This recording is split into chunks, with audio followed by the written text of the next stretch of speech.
Oke, Assalamualaikum warahmatullahi wabarakatuh. Terima kasih. Pada kesempatan kali ini, saya akan mempresentasikan hasil dari materi yang sudah ada.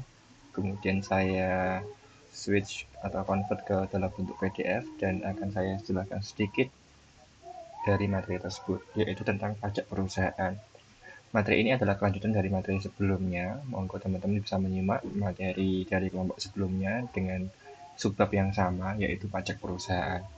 Di presentasi saya akan menjelaskan kira-kira apa saja sih yang masuk dalam pajak perusahaan. Kira-kira kalau kita punya perusahaan itu, nanti perusahaan kita itu mesti bayar pajak apa aja, dan ketentuan-ketentuannya bagaimana. Kurang lebihnya seperti itu. Nah, pajak atas penghasilan perusahaan itu ada beberapa kriteria. Yang pertama adalah pajak yang dibayar langsung oleh perusahaan, baik itu dibayar secara angsuran ataupun dibayar pada akhir tahun. Kalau yang angsuran itu seperti PPh pasal 25, kalau yang akhir tahun itu bisa dilihat di PPh pasal 28 dan juga 29. Atau pajak penghasilan yang dipotong oleh pihak lain. Ada dua klasifikasi, ada pajak final dan juga ada pajak tidak final.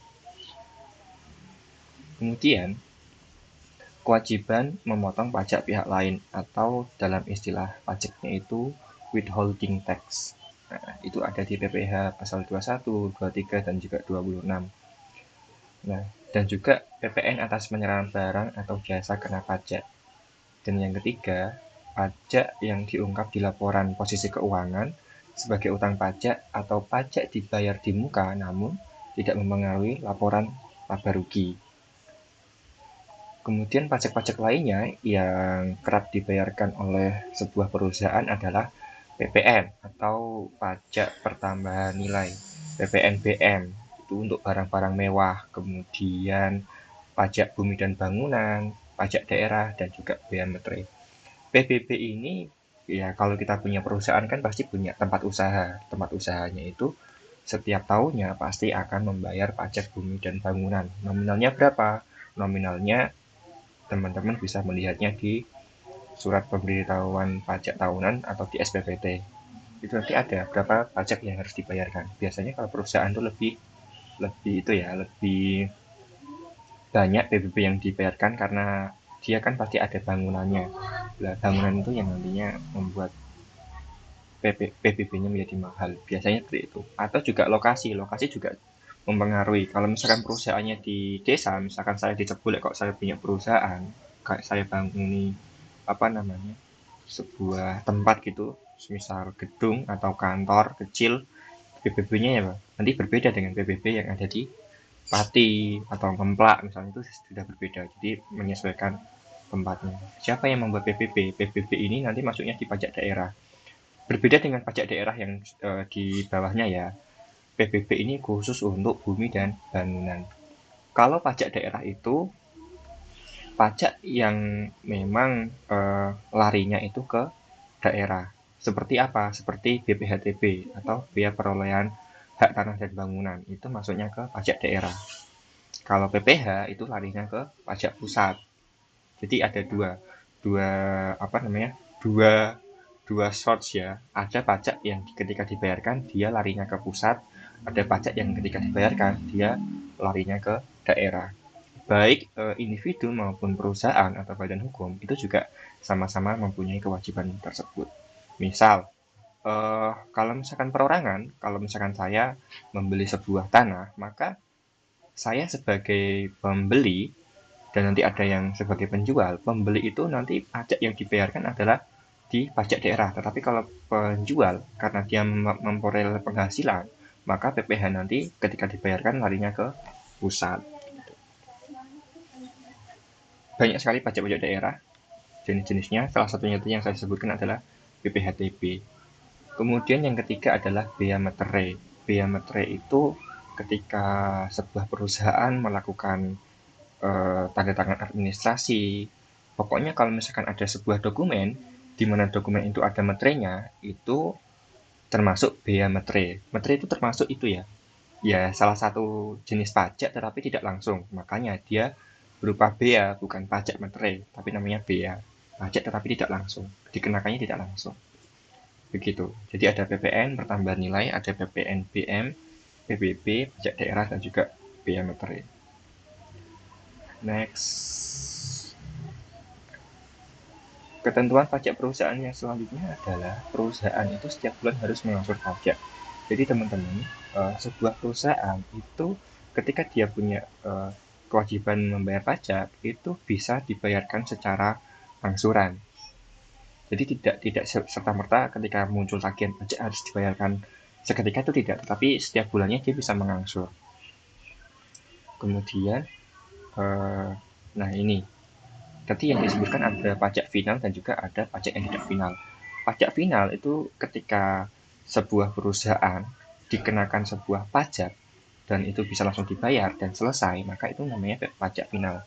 Tapi kalau misalkan pajak tidak final itu kalau misalkan dia masih memiliki tanggungan-tanggungan pajak gitu. Dan perusahaan itu harus melaporkan pajak yang dipotong. Tadi kan di awal kan saya jelaskan ada pajak yang dipotong. Kalau misalkan perusahaan mendapatkan potongan pajak tersebut, maka dia tetap harus melaporkannya transparan gitu. Nah, PPN itu dikenakan atas setiap penyerahan barang kena pajak yang dilakukan oleh pengusaha kena pajak. PPN dikenakan pada setiap level distributor. PPN akan ditambahkan dari harga jual sehingga jumlah yang dibayar oleh konsumen adalah harga jual yang ditambah oleh PPN. Jadi teman-teman kalau misalkan pernah belanja di Indomaret atau belanja di supermarket manapun atau mungkin di itu ya di kafe-kafe yang memang dia di dalam tagihannya itu ada pajaknya, maka pajak itu adalah pajak yang sebenarnya tanggungannya perusahaan tetapi dikenakan atau dibebankan pada konsumen begitu.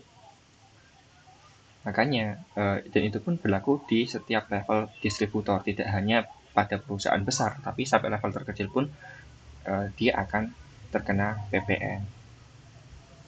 PPN itu uh, digabungkan pada harga penjualan. Jadi apa namanya? Kalau misalkan kita beli sarimi harganya 2.500, maka 2.500 itu sebenarnya sudah termasuk PPN. Bukan berarti 2.500 kemudian kita nanti ada bayar lagi, enggak. Jadi perusahaan itu mengambil PPN-nya itu sudah diikutkan di harga jual gitu. Nah, PPN yang dibayar oleh konsumen akan dicatat sebagai PPN keluaran. Nanti juga ada PPN masukan. PPN masukan itu apa? Nanti ada. Jadi ketika melakukan pembelian barang atau barang yang digunakan untuk produksi, perusahaan harus membayar kepada supplier PPN-nya. Sama, ketika kita menjual, maka orang yang membeli barangnya dari kita, maka orang itu membayar PPN. Tetapi ketika kita membeli bahan baku misalnya atau bahan alat-alat produksi kepada supplier, maka kita yang membayar PPN-nya kepada supplier. Gitu. Nah, kalau tadi kita menjual sebuah barang, kemudian konsumen itu membeli barangnya dari kita, kemudian dia membayar PPN sekaligus, itu kan keluaran. Nah, ketika kita membeli barang dari supplier dan kita membayar PPN-nya juga, itu namanya PPN masukan. Perbedaannya di situ. Ini juga ada ketentuan lagi, tidak semua pajak masukan boleh dikreditkan. Jika pajak masukan yang tidak dapat dikreditkan akan langsung dicatat menambah harga produk aktiva, misalnya PPN masukan atas pembelian kendaraan direksi. Nah, PPN yang dibayar oleh perusahaan adalah selisih atas pajak keluaran dengan pajak pemasukan. Jadi, bila di total pajak keluaran itu lebih besar daripada pajak masukan, maka perusahaan harus membayar selisih tersebut. Tetapi kalau misalkan pajak keluaran lebih kecil daripada pajak masukan, maka nanti perusahaan bisa meminta restitusi atau kompensasi kepada fiskus. Nah, kurang lebihnya begitu materi yang dapat saya sampaikan. Saya menyadari bahwasanya sangat kurang sekali materi yang saya sampaikan. Kurang lebihnya saya mohon maaf yang sebesar-besarnya. Terima kasih. Sekian presentasi dari saya. Assalamualaikum warahmatullahi wabarakatuh.